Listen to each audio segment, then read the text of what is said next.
and they actually have a meeting with the vice president they'll have to get to shortly thereafter. So with that, I will turn it over. Good afternoon. It's a pleasure to be here today.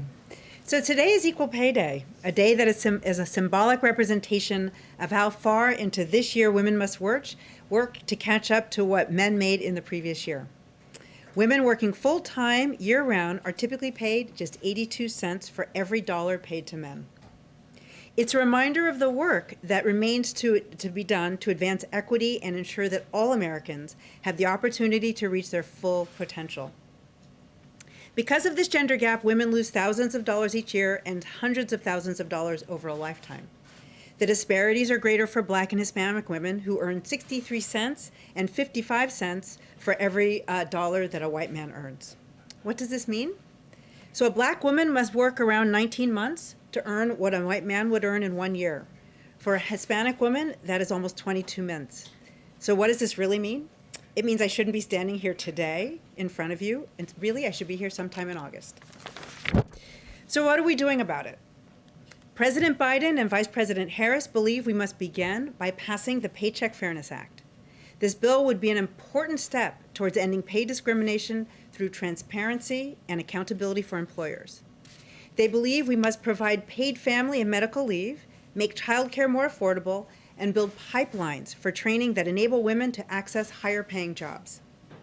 They are also committed to raising pay for childcare workers, preschool teachers, home health aides, and others in the care economy, and taking additional steps to increase wages for American workers, such as raising the minimum wage and empowering workers to organize and collectively bargain, both of which are important to reducing the wage gap for women. We have made progress. My daughter is here today. She's downstairs. And when I was her age, the gender wage gap was about 60% compared to 80%, 82% today. That said, there's still a lot of work to do. The Biden-Harris administration is working to make sure our daughters have the same opportunities that our sons do, and to make sure that every American is given a fair shot to get ahead in this country. These aren't simply women's issues. They affect all families, the ability of our economy to recover, and our nation's competitiveness. With that, I'll turn it over to Heather.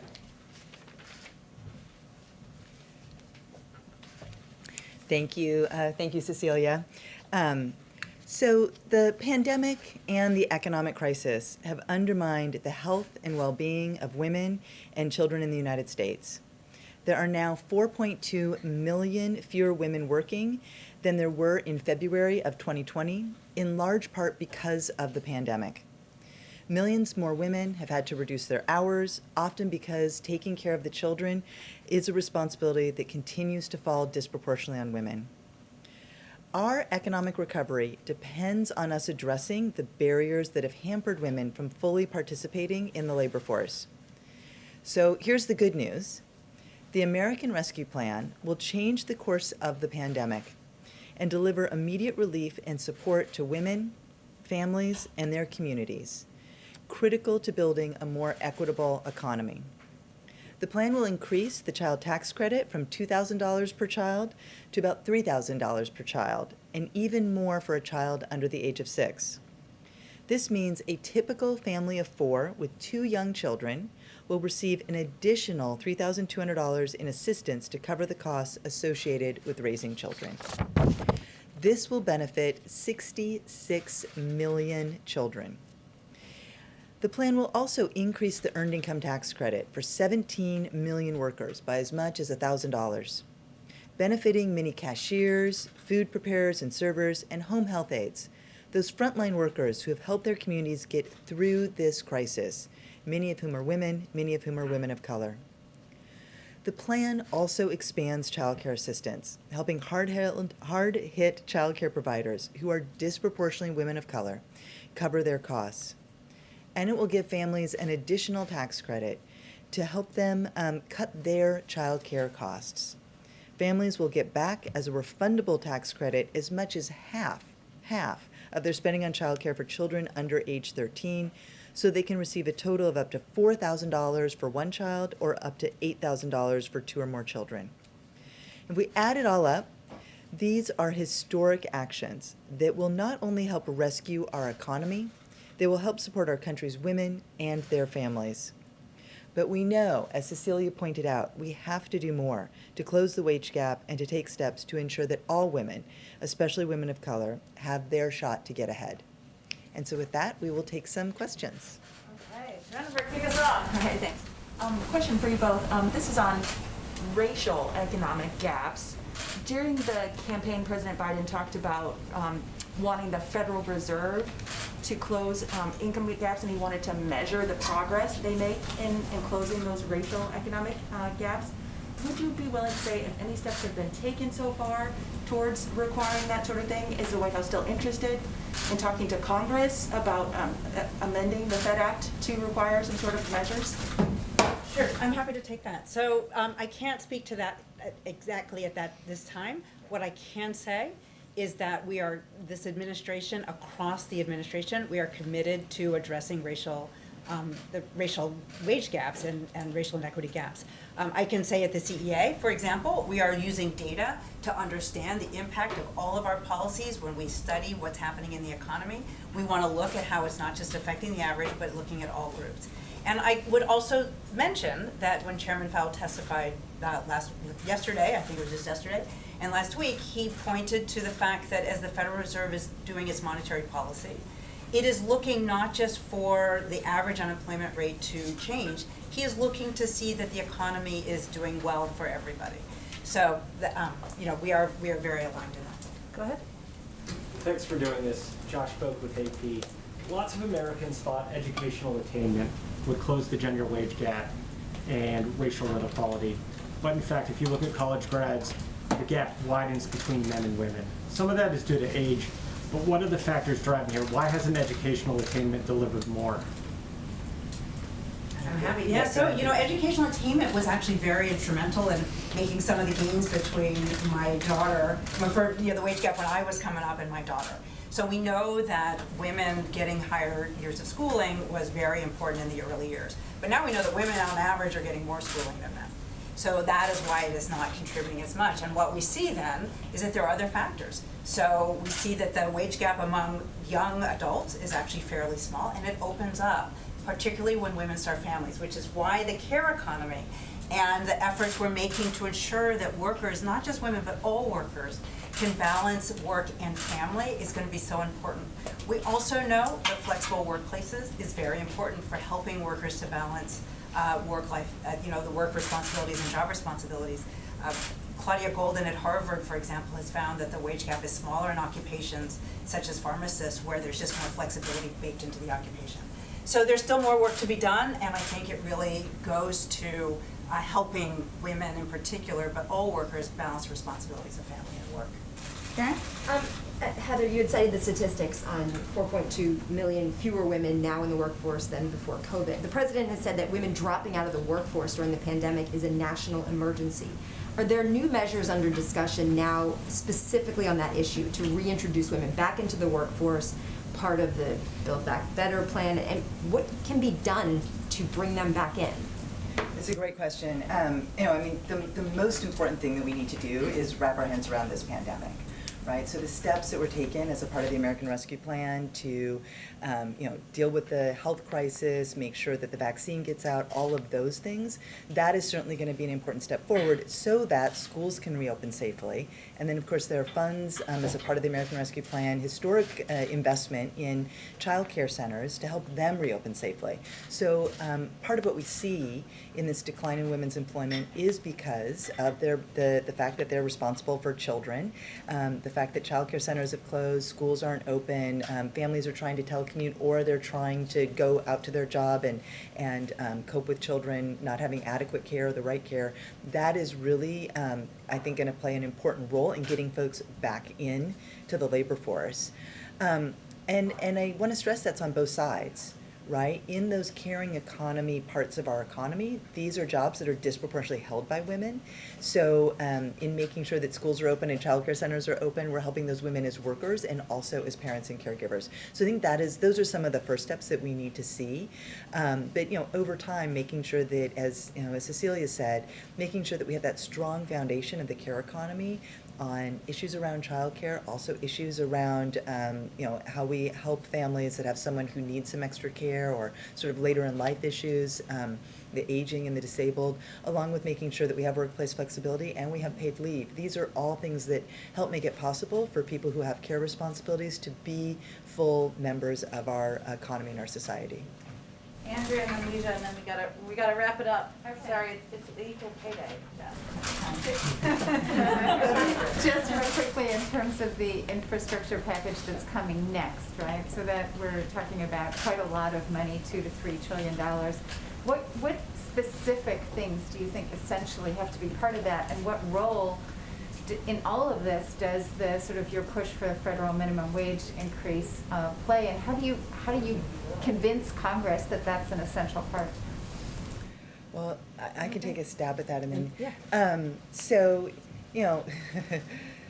we know that the president has been so clear throughout the campaign and into governing on what his values are and where he wants to guide this economy, right? That we're focused on how we can deepen, strengthen, broaden the middle class. It's why we're so focused on equal pay day, because we know that women are a key part of, make up the workers that make up the middle class. And he's been very clear in his support of raising the minimum wage to $15 an hour, that these are the kinds of focus that we need to have as the agenda is built out. This is what he's asked us to focus on. Alongside this, we need to make sure that we are making sure that the economy is directed at enhancing, supporting, building American competitiveness so that we're creating those good jobs and they're available for all people, not just some people, but people all across these United States. Yeah, I guess what I was just going to add to that is that this next package is really about investing in our future and making the kinds of smart investments that we know will increase growth, and we want that growth to be widely shared. So the idea is not just to increase the size of the pie, but to ensure that everybody gets their slice, unlike many policies that have followed in the past. Do you need to like include some kind of private sector initiatives to nudge those companies that aren't moving along as quickly?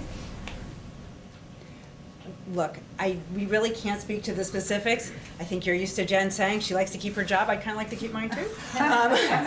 So we are looking at the most effective ways in order to make these kinds of investments that we know are just so important to our economy.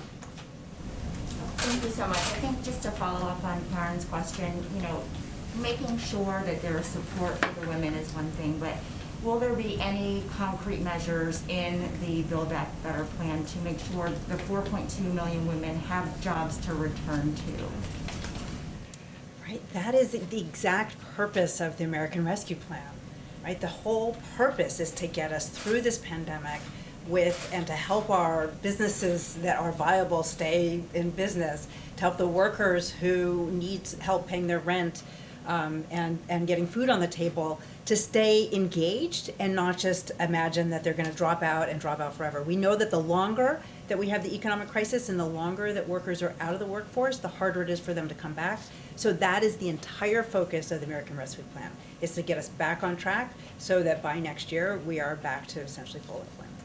Great. Thank you both so much for coming. Thank We'd you. love to have you back. Thank you. Okay, I just have a couple of other items for you all at the top. As you know, this afternoon, the President and First Lady will be joined by Megan Rapinoe and Margaret Pearce at the White House for a virtual event with other members of the U.S. Women's National Team, where the President will sign a proclamation marking Equal Pay Day. Additionally, the second gentleman is in St. Louis, Missouri for a listening session on gender equity in the workforce.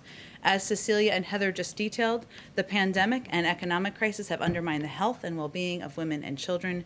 The American Rescue Plan provides help for women and families by increasing the child tax credit, expanding child care assistance, and providing women and families the relief they need. It also provides $130 billion to help schools serve all students and reopen.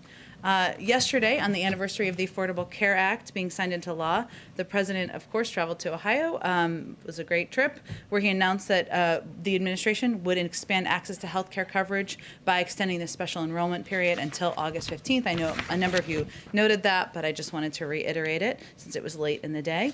This morning, the president was proud to sign into law the Save Lives Act. The bipartisan piece of legislation will give the VA the ability to provide vaccines to all veterans and boost vaccine efforts for veterans, families, and caregivers. It's truly a testament to what government can do when we work together. He's grateful for the leadership of both the Senate and House Veterans Affairs Committee, both chairs Mark Takano and John Tester, and ranking members Mike Boss and Jerry Moran. As we announced this morning, but to give you a little bit more detail, the president will travel to Pittsburgh, Pennsylvania next week on Wednesday, March 31st, where he will deliver a speech laying out more details of his plan to build the economy back better. Over the next several days, and this is probably why they were hesitant to give more detail, he will continue meeting with his economic team to finalize details of his proposal, including the scale, scope, and final policy components. His focus, of course, will be on investing in America's workers, making sure the tax code rewards worth, not wealth, delivering on the promises he made to the American people when he was running for president. With that, go ahead, Josh. Thanks, Jen. On the shooting in Colorado, the president said Congress must act. Senate Majority Leader Schumer has also said the Senate's poised to act. But Vice President Harris said today on CBS that she thought the change would have occurred after the Sandy Hook shootings. And I'm curious, what does the president think is different this time, and how has he changed his approach so that this administration can pass these changes when in the past it failed? Well, first, the president shares that sentiment, as I think many Americans do, that when we saw 20 children murdered, when we saw 6 adults murdered, that would turn the tide of Congress. We have seen data and statistics still across the country still broadly support background checks. I think it's about 80% of the American public support background checks, including a good percentage of gun owners support background checks. We've seen states take action since that time. A number of states across the country have put in place a number of laws. Sometimes states are the leaders, as we know, and we've seen in other areas of policymaking. But I think the president, who has been in public life and public office for 50 years, more than 50 years, would be the first to tell you if he were standing here that just because you don't get the policy making and the legislation done the first time, it doesn't mean you quit trying. And certainly tragedies like we saw earlier this week, like we saw last week, mass shootings that are killing innocent lives, leaving family members without their loved ones, is a reminder of how important and vital that is. He has talked about, as he did yesterday, the importance of working with Congress. I know the vice president touched on the fact that if we want something to be permanent, if we want it to be lasting, we need it to be legislation. He certainly believes that. But there are also executive actions under consideration that we will continue working through internally. And there's lots of levers you can take, obviously, as president and vice president. And then secondly, today's the first chance for many in the media to see the situation on the southern border at government facilities. Yeah. This is the first step at transparency. What else can we expect with regard to that so that we can evaluate the situation and present it to the public? Well, first, as you noted, I know all of you have covered this, but just to kind of reiterate where we are here. So there's a delegation of members of Congress and White House officials who are traveling to the Office of Refugee Resettlement at Carrizo Springs and the influx care facility there. There is a network pool camera that will be a part of this journey, which will be which will ensure that there's network pool coverage, or network pool footage, I should say, that is provided to all of the networks so that you can all see as the media for yourselves and be able to provide analysis on that B-roll footage. And we are also remain committed to transparency and will continue to work with agencies on creating avenues for media access to and visibility into these facilities. So I think our balance is, of course, privacy, as you all know. It is also that we are in the middle of a pandemic, and that these facilities, of course, can't become forums for media access all day long, every day. I think we all agree on that balance, but we will continue to look for ways to increase transparency and provide additional access and fulfill requests. Go ahead. Thank you, Jen. A couple questions on guns and Sure. then AAPI representation. At what point would President Biden consider taking executive action instead of waiting for Congress to wait? In other words, how many measures would have to fail before he stepped in? I think he sees it as vital to take steps on two tracks because congressional legislation, as the Vice President conveyed this morning, obviously has a more permanent, lasting impact. Executive actions are, of course, an important lever that every president has at their disposal. There's current discussions and analysis internally of what steps can be taken. That has been ongoing for several weeks, even before these two recent tragedies. He looks forward to getting an update on and seeing what can be moved forward on that front as well. So he's not waiting for anything to fail. Is really the answer to your question. What executive actions do you think he's most likely to take? It's a great question. I have it myself as well, but it's an ongoing policy process internally. I will say that his view, the Vice President's view, and our policy team's view is that it's not just about addressing gun access. That's important. And obviously there's legislation that's under consideration on background checks that they both strongly support. They want to see move forward. It's also about addressing community violence and a range of issues that are root causes and kind of lead to the deaths and the impact that we're seeing that's so troubling. Got it. Thank you. And then on the other issue, the White House had conversations with Senators Duckworth and Hirono. I think one concern that they have brought is the question of who is advising President Biden from the AAPI community as we see this surge of violence. I know Ambassador Rice and Cedric Richmond are leading the engagement efforts. Who in the AAPI community is having direct conversations with the president about what's unfolding? Well, you mentioned Cedric and Susan Rice, who have been doing listening sessions for some time, and obviously those will continue to pick up.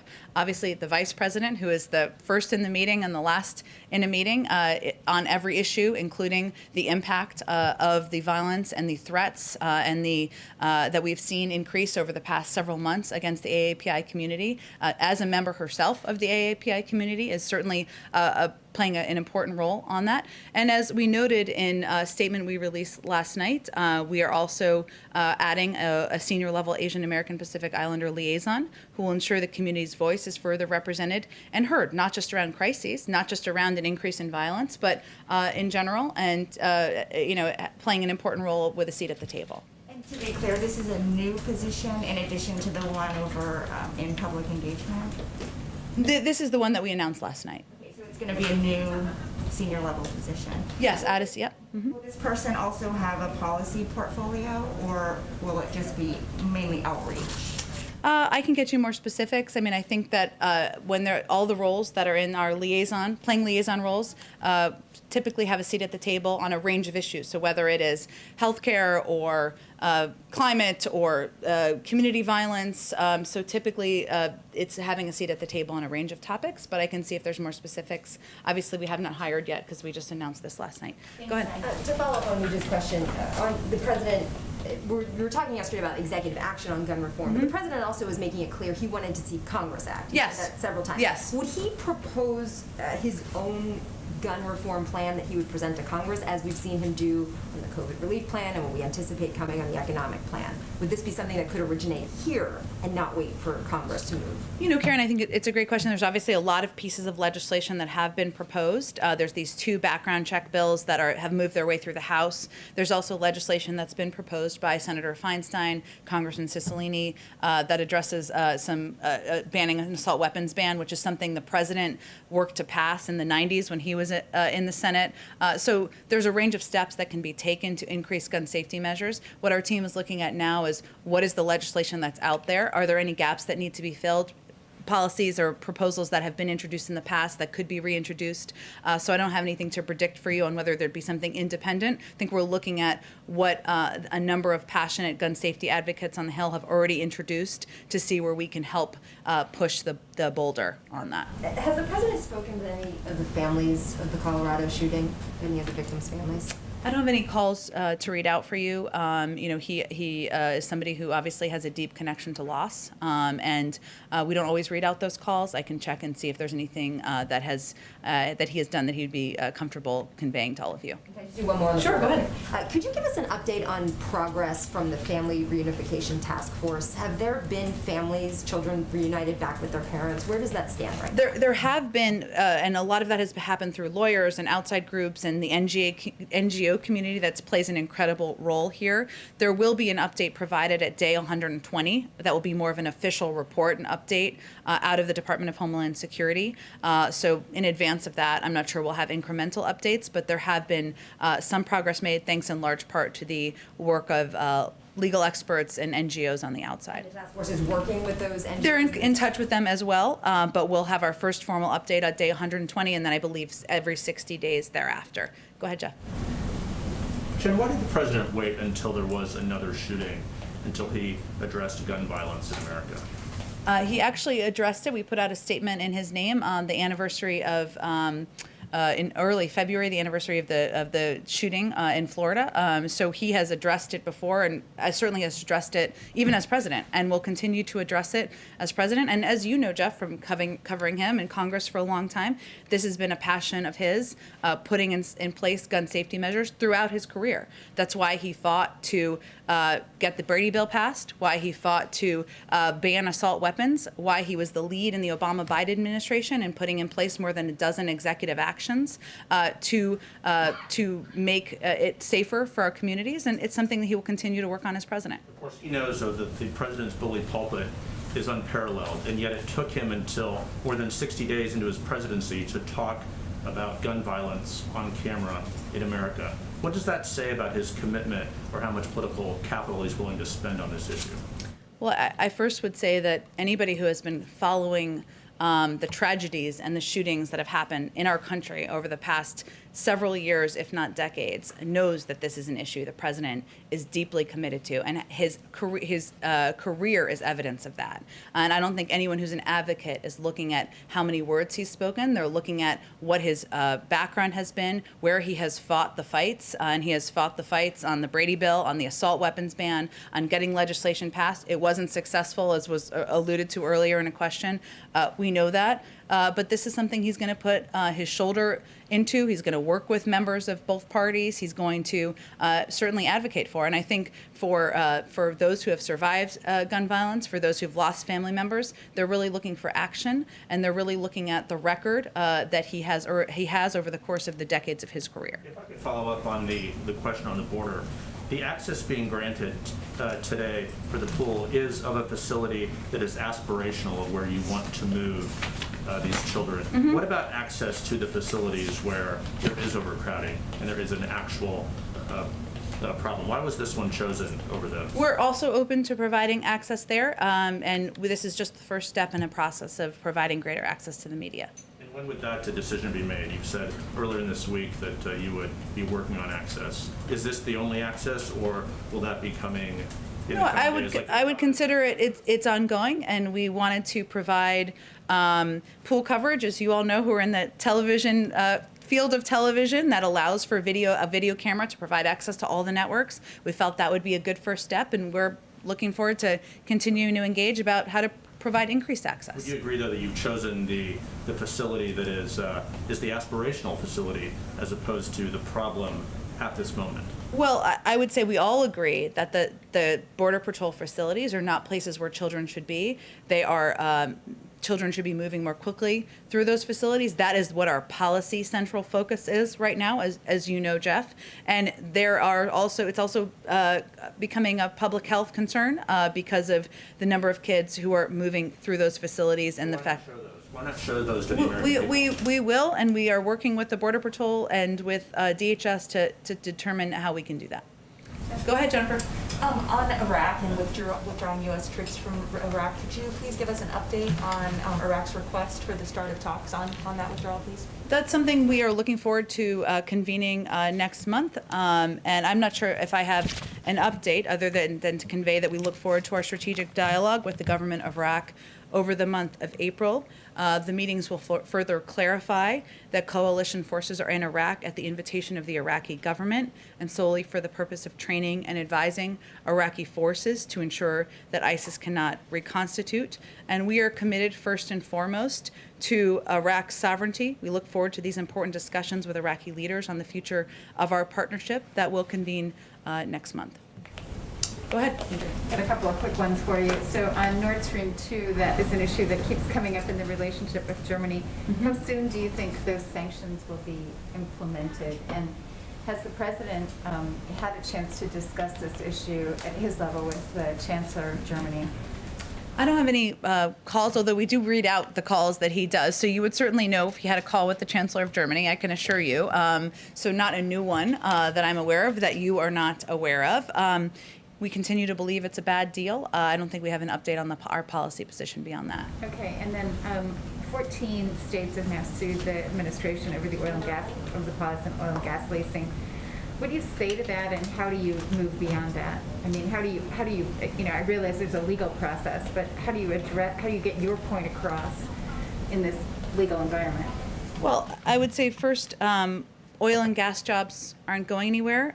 The outgoing administration flooded the oil markets with cheap federal leases. This will not affect oil and gas production or jobs for years to come. And what President Biden has pledged to do is invest to create jobs and ensure America leads the clean energy revolution, which is where the industry is largely going anyway, where there is the greatest opportunity for job creation.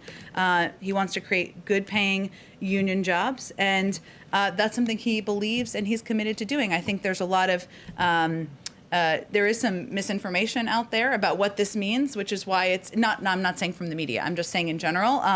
Again, there are oil and gas jobs that are out there. The existing leases will continue. He's really talking about future leases.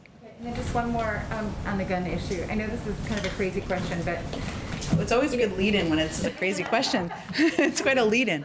Given the history of people trying to enact gun control legislation in this country, is there some consideration to taking a look at the Second Amendment and just addressing it from a sort of the underlying constitutional right to bear arms? Is that something that the president feels needs to be called into question so many years after the revolution? No one is talking about overturning or changing the Second Amendment. What our focus is on is putting in place common sense measures that will make our community safer, make families safer, make kids safer. The majority of the American public supports background checks. The majority of the American public does not believe that anyone needs to have an assault weapon. So that's really what our focus is on at this point in time. Joe Manchin is not in support of this. Once again, you have a Democrat, a member of the president's own party, who is already signaling that he will not support that. You have a very slim majority. Can you convince Republicans to support this legislation so that you can work around a Democrat that's not supporting it? As the president said yesterday, we don't know yet. He hasn't done the vote count, but it is certainly an issue he will talk to members about and convey why he feels it's so important, that it's not shouldn't be a political issue, that keeping our community safe, families safe, looking at the track record as what has worked in states, which is very informative, and actually to Josh's earlier question, something that we know more about now than we may have 10 years ago. So he will be conveying that to members he's communicating with. Go ahead. Two questions. Following up on Luja's questions about representation, the Biden administration is the first in 20 years to not have an Asian American lead one of the 15 executive departments in the cabinet. So how does the White House square that back with the president's pledges to make this the most representative, most diverse in history?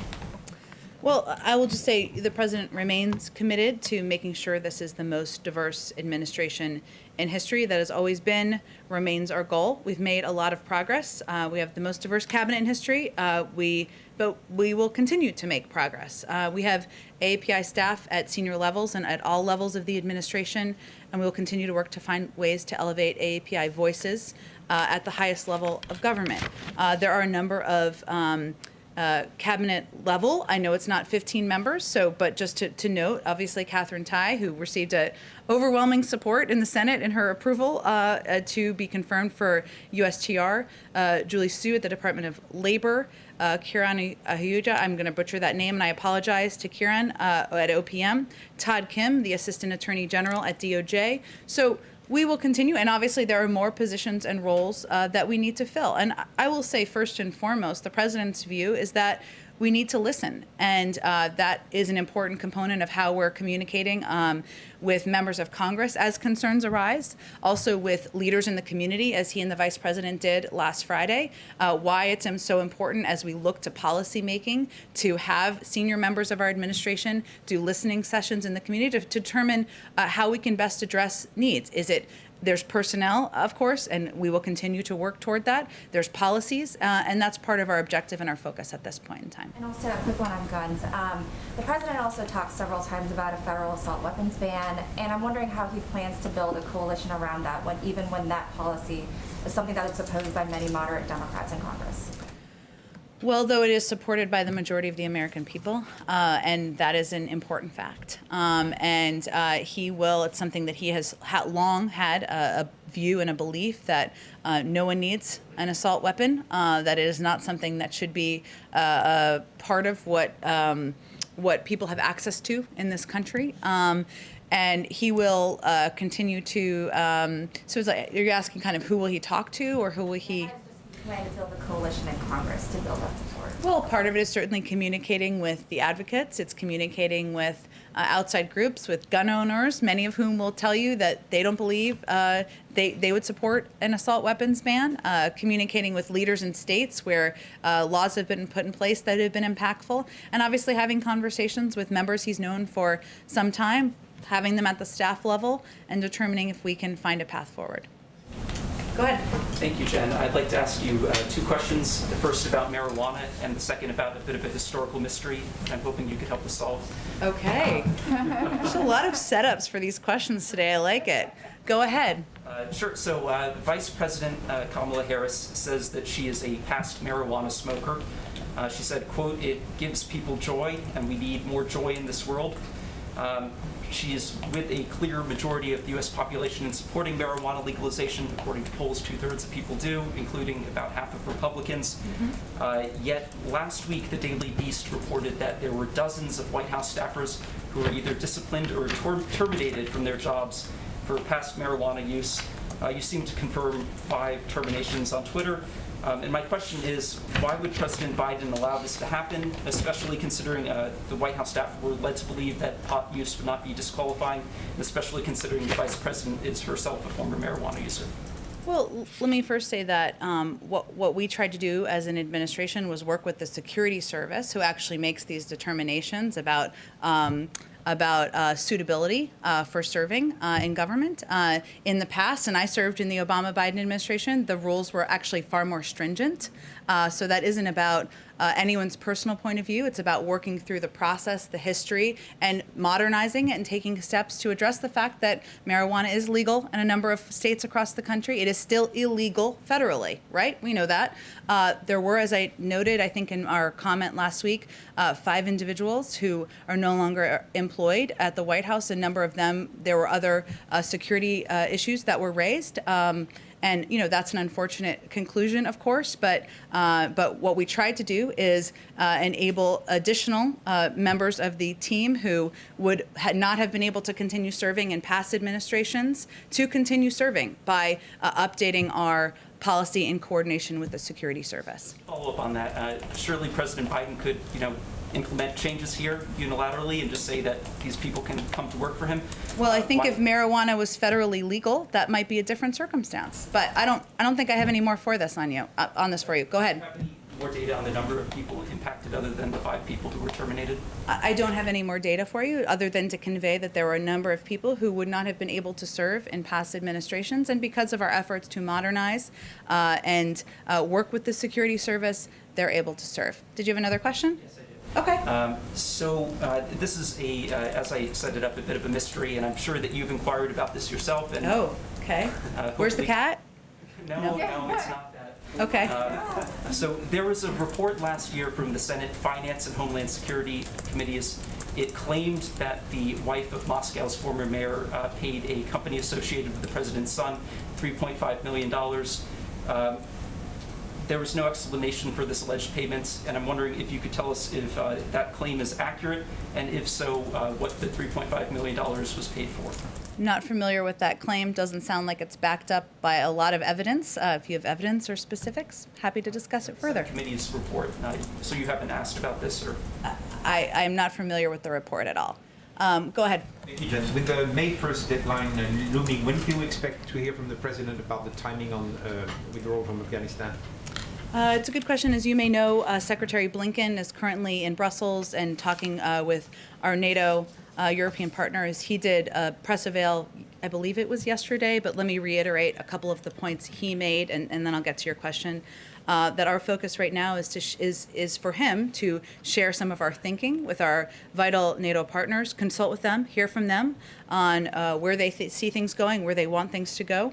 That, as the president had said last week, it's tough meeting that May 1st timeline, and the Secretary of State reiterated that in his remarks as well. Whatever we do will be informed by our allies and partners, but the president is currently discussing, of course, with policy team members on what is possible, and hopefully he'll have an update soon, but I don't have a timeline on that for you. An announcement this week? I can't give you a timeline. It's really up to his own decision making and when he's prepared to talk about that publicly. Go ahead. Thank you, Jen. I have a couple of foreign policy questions. I understand the administration has already supported COVAX, is working with the Quad to ramp up production, working out details with Mexico and Canada, but where is the president's position on the request by more than 55 countries, as well as some Democratic lawmakers, on making vaccine patent through the WHO, giving a waiver to that? Well, the top priority of the president's and of the United States is saving lives and ending the pandemic in the United States and, of course, around the world. That includes investing in COVAX, working with partners, as we announced with the Quad, to produce 1 billion vaccine doses to surge vaccine production and delivery. As part of rebuilding our alliances, we're exploring every avenue to coordinate with our global partners and are evaluating the efficacy of any measure by its true potential to save lives. So that's how we're looking at it through the prism. There are a number of steps, a number of ways we are engaged in addressing the global pandemic through the global international community, and we'll look at a range of options, but I don't have any update for you on the patent question. As a general principle, do you believe that protecting American innovation and intellectual property of pharmaceutical companies outweighing the benefit of moving faster towards a COVID-free world? Sure, I absolutely understand your question. What I'm conveying is we look at every option through the prism of whether it will save lives and how many lives it will save, and try to put our resources and efforts into those that we think will be most effective. Obviously part of that is through engagement with the WHO. I mentioned our Quad partnership, our meaningful contribution to COVAX, and of course, when we can, we will share vaccines as we have already, as we're already doing with Canada and Mexico, but we're looking at a range of options. Right now, our focus is on continuing to address the pandemic that is ongoing in the United States, given 1,000 people are still dying every single day. Another foreign policy question, please.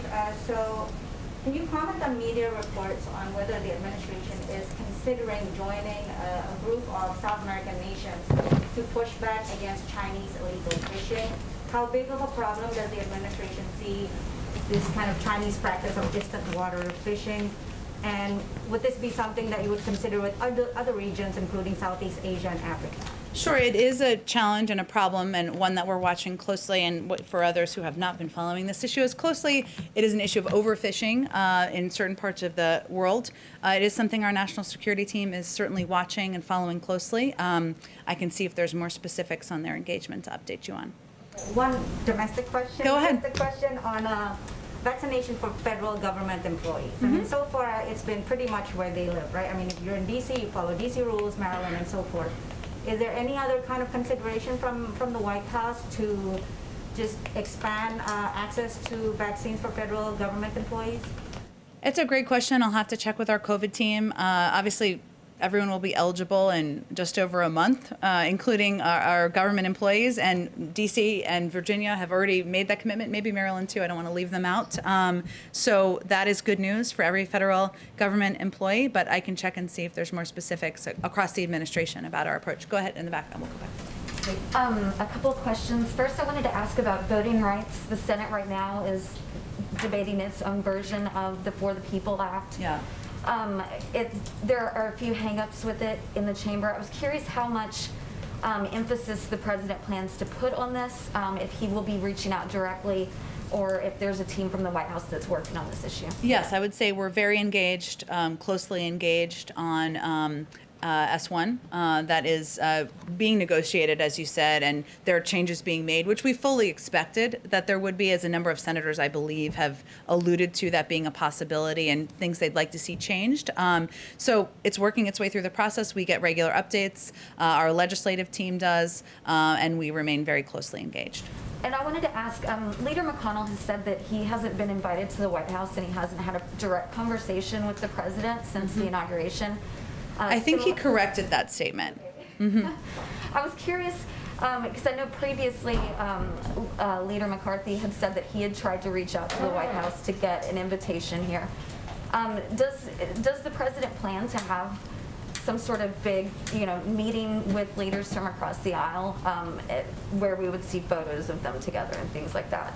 I'm sure he will. We obviously have been limited on COVID to any events in the East Wing, and at this point we'd be very much in the Easter egg roll preparations, which of course we will not be, but obviously more important, substantive, vital meetings than that. He's had a number of meetings, bipartisan meetings in the Oval Office. He will continue to do those. Those have often been constructed with committee chairs or members with specific jurisdiction. He has a long friendship with Leader McConnell. He has spoken with him. He speaks with him regularly. We're obviously not going to read out all of those calls. I expect that will continue. I wanted to ask, we've been seeing a lot of images of spring breakers, especially in Florida, and I was curious how aware of that the president, if he's being updated on that regularly, and if he plans to make any sort of address or public appeal to people on the issue. Well, we do watch that closely. The president is briefed regularly by his COVID team, and of course he has seen the news coverage, thanks to all of you, of spring breakers who have been gathering in far too many numbers. There, of course, were steps taken locally in response to this. We also watch that closely. I'm not sure. I don't have anything to preview for you in terms of him addressing spring breakers publicly. I will say that his message, broadly speaking, is that we are still at war with the virus.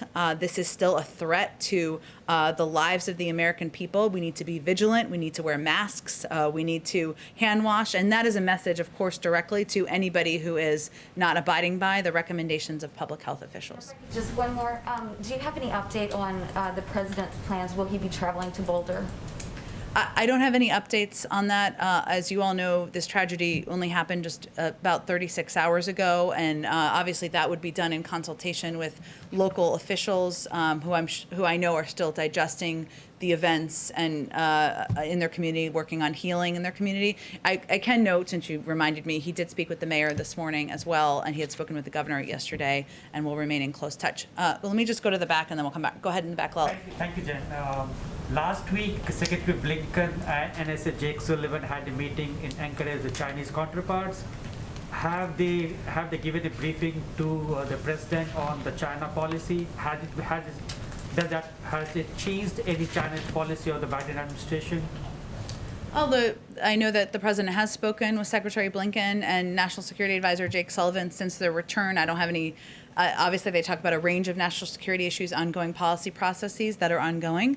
We're currently taking stock of where we are, which includes close consultation with allies and partners. As I noted, Secretary of State is in Brussels currently on the way forward, and we'll continue to work with China going forward when it's in the interest of the American people. So we're in consulting internally, consulting with our partners and allies, and that's really the stage we're in at this time. I have a question related to legal immigration. When Vice President was a senator, she supported the cause of EAD, employment authorization cards for H4 and L2 visa holders. Now these guys are saying, most of them are women basically, they're saying there's very long delay in issuing EAD cards for H4 and L2 visa holders. Some of them have also went to the court. What is your, why there is delay in that? I think part of the reason we want to push for action on immigration on the Hill is to move forward with expediting the processing and doing that on several levels, including a number of the visas that you just introduced or just conveyed. So that's part of the reason why we think that's such an important piece to move forward on. A final one. Number of Indian American doctors whose job is to treat patients during this COVID era, they are on the Hill protesting against and demanding elimination of country quota for green cards. I know the White House has sent a legislation to the Hill and that talks about that, but they're still protesting against and faster implementation of that passage of the bill. What is President's message to those doctors? I think the president would reiterate that he believes that there should be faster processing, that our immigration system is broken at many levels and of the system, and that he is eager for Congress to move forward with action there. Okay, two in the back. Go ahead. Thanks, Jen. I'm back on guns. You mentioned bipartisan meetings. I'm wondering if you could give a little bit more of a sense of the president's engagement with Congress on gun legislation specifically. Does he plan to have a bipartisan meeting on that at the White House? And has he spoken to Senator Manchin at all about his opposition to that background check bill? I don't have any meetings to predict. Obviously, this is an issue that there are a number of passionate gun safety advocates on the Hill, as you well know, who have strong views about what the path forward should look like. So I have no doubt that he has discussed this issue with them over the course of the last 2 months of his presidency. As it relates to the tragedy of Tuesday night, he was, of course, in Ohio all day yesterday with a very full schedule. So he didn't have any calls yesterday, but it's something that he will continue to look for ways to engage, to discuss, to advocate for action moving forward. And is there an update on his joint session to Congress? No update yet. We have a speech coming up next week, and we certainly he remains interested in and committed to doing a joint session. We remain engaged with them, but I don't have an update on the specific timing. And if I can just ask one more from one of the reporters in the pool who couldn't be here. There was an Axios report today that he met with historians to discuss how aggressive he could be on his economic agenda, among other topics. I'm wondering if you can confirm the meeting and maybe tell us who was involved and why he felt the need to meet with historians on this. I will tell you, presidents love historians. I know this is my second president working for. I think it's important to learn from what worked and didn't work in the past and gain perspective from people who study that. He did meet with historians a couple of weeks ago. I don't have the list of names in front of me. I can see if there's more details we can provide. And really, it's meant to have an open conversation about the challenges our country is facing and looking back at history. And it's a moment to step back and reflect and use it as lessons moving forward. Go ahead. Thanks, Jen. A few on spending, one on taxes as well. I know you can't get into specifics at this point, but what the president is being briefed on by his economic team in the upcoming days, is this an infrastructure package? Is it the president's Build Back Better plan, combination of both? Give us an overview of what it is. Well, our Build Back Better agenda, his Build Back Better agenda, includes a number of components that he talked about on the campaign trail. Infrastructure is part of it, making the tax code fair and one that rewards work and not wealth is part of it. Doing better by our caregivers is part of that. Increasing access to health care is part of it. Investing in our clean energy economy is part of it. There are several components he talked about on the campaign trail. And right now what he's talking with his economic team and advisors about is what the scale, the scope, and the components will look like in what he's going to move forward and propose next week. The $3 trillion number has been put out there. I know the White House hasn't confirmed that, but is it possible that it goes above $3 trillion? Like, is $3 trillion viewed as the cap, or it's certainly possible it could go even higher.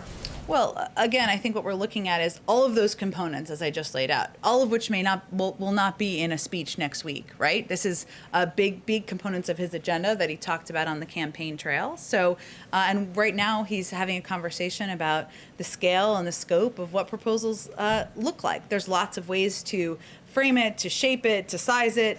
So I don't have any more to predict for you. Last one on this before taxes.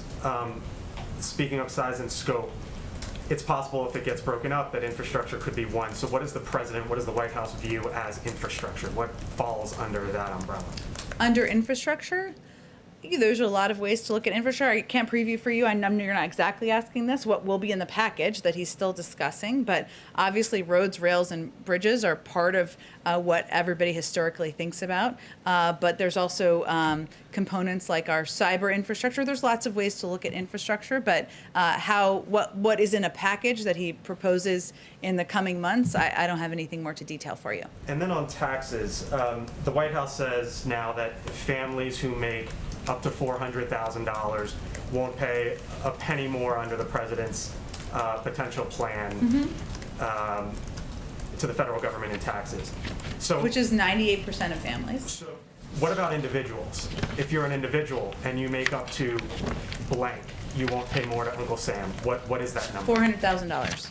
So the individual number is going to be the same as the joint filer number? Well, no individual making less than $400,000 will pay more in taxes. If you're an individual and you make $300,000, let's just say. That's less than 400, right? You're a married couple that makes 300 and 150. That's more than 450. The 300 isn't going to. Traditionally, taxes, the joint filers pay about, it's double. But you're saying now it'll be the same rate. I think we'll have more to say when we actually roll out a tax proposal, which we have not done yet. So this is a commitment he made on the campaign trail, which he's committed to abiding by. But once we propose a tax proposal, we'll have more to discuss on it. So just to be clear, individual filers, if you make up to $400,000, you're an individual, you will not pay a penny more, just like families won't pay a penny more. That's right. Jen, quick one, as the poller from a TV colleague who can't be here today. Yeah. Can you give us an update on Major and Champ and whether they're at the White House? I was waiting for this to come up. Of course. Champ and Major are here at the White House. They joined the first family at Camp David last weekend and returned with them on Sunday. The dogs will come and go, and it will not be uncommon for them to head back to Delaware on occasion, as the President and First Lady often do as well. Is it about the dogs? Okay. On Colin Call, he's one of the president's nominees Yes. for the top Pentagon post. He barely just made it out of committee right now. Can you say, is the White House still behind his nomination? It's been controversial from the beginning. Any thoughts on that? Absolutely. Colin is qualified, he's experienced, and he would bring an incredible reservoir of perspective to the job at the Department of Defense, and so we look forward to his confirmation. So no consideration whatsoever of withdrawing his nomination? If I could close the loop on a Leader McConnell question. You said they speak regularly. He says that they've only spoken one time. He corrected his statement saying they spoke one time on Burma. Mm-hmm. Have they spoken beyond that one time? I don't have any more calls, I don't think, to read out for you, which we will not make a case of doing, as you know, so I don't have more to read out for you. Has the President's definition of bipartisanship changed since he arrived in office on January 20th? No, his definition of bipartisanship has always been working on behalf of the American people and governing for all people, whether it's Democrats, Republicans, independents, and moving forward on proposals and policies that will make their lives better. With or without Republican votes? Well, he doesn't believe that bipartisanship is defined by the zip code here. He believes it's on how we can deliver relief to the American people. Thanks. Okay, thanks everyone. Do you have any timing when you might announce a replacement for Neera Tanden? I do not, but Shalonda Young is confirmed. She will be the acting, and so, but I don't have a personnel preview for you on that particular role. Jen, can I have one more question on China vaccine diplomacy? Is the administration doing anything specific to push back against requirements by China for countries to cut back or reduce ties to Taiwan? Is the administration? I will check with our national security team if there's anything for that on that for you. Thank you. Thank you.